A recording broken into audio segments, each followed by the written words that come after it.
नमस्कार, मैं एस्ट्रोलॉजर अनामिका सिंह अपने चैनल रियल एस्ट्रोलॉजी में आपका हार्दिक स्वागत करती हूँ।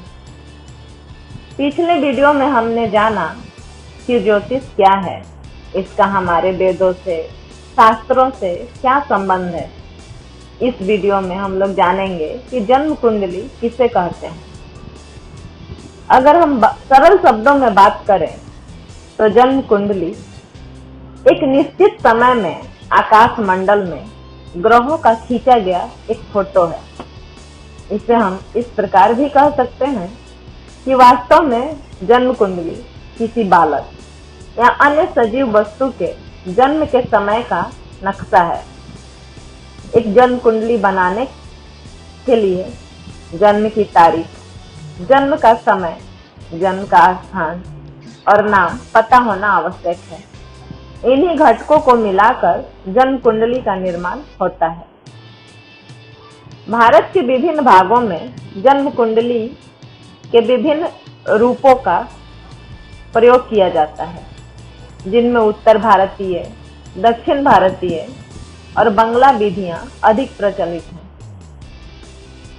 चित्र नंबर 1 में जो कुंडली दिखाई गई है, उसका प्रचलन उत्तर भारत में अधिक है। इसमें सबसे ऊपर मध्य भाग को लगन अथवा प्रथम भाव माना जाता है और जन्म के समय जो राशि उदित हो रही होती है उसकी संख्या वहां लिखी जाती है। तदुपरांत भावों की गिनती घड़ी की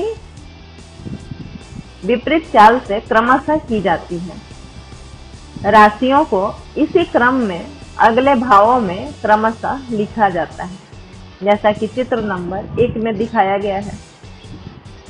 चित्र नंबर 2 में जो जन्मपत्री दिखाई गई है, उसका प्रयोग दक्षिण भारत में होता है।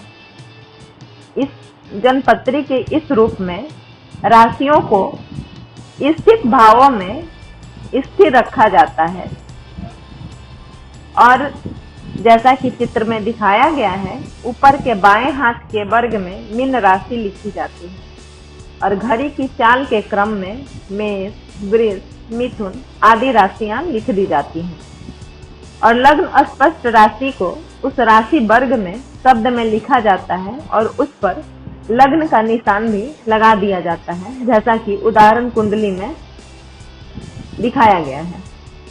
उसके पश्चात जन्म समय ग्रह स्पष्ट सारणी से ग्रहों की जो स्थिति होती है उसके अनुसार संबंधित राशि में बैठा दिया जाता है। चित्र नंबर 3 में जन्मपत्री के जिस रूप को दर्शाया गया है, इसका प्रयोग सामान्यतः बंगाल और उसके पड़ोसी क्षेत्रों में किया जाता है।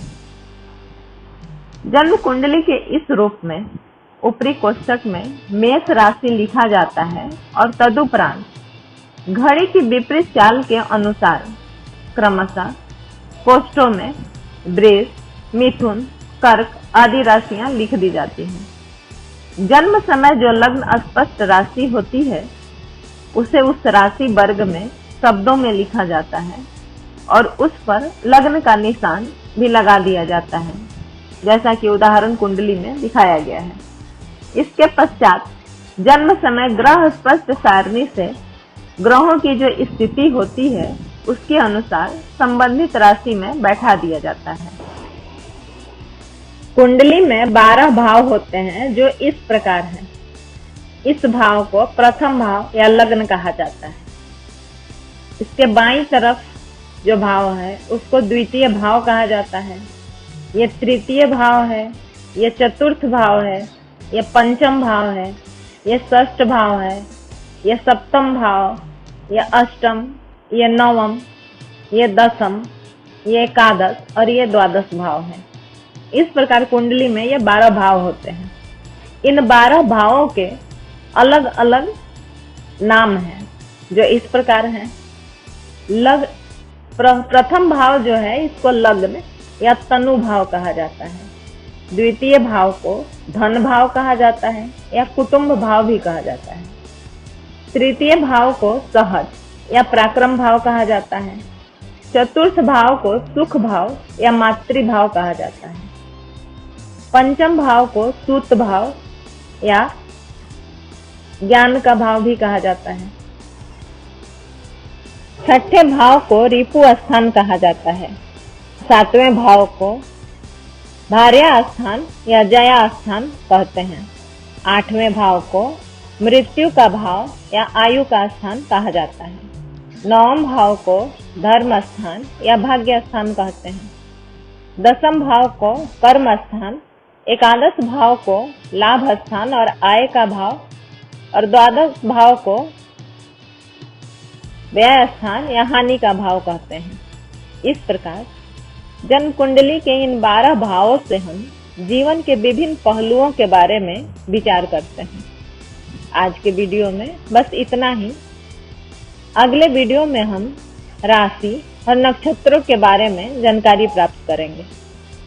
अगर आपको मेरा ये वीडियो पसंद आया हो तो इसे लाइक, शेयर और सब्सक्राइब करना ना भूलें। Thank you.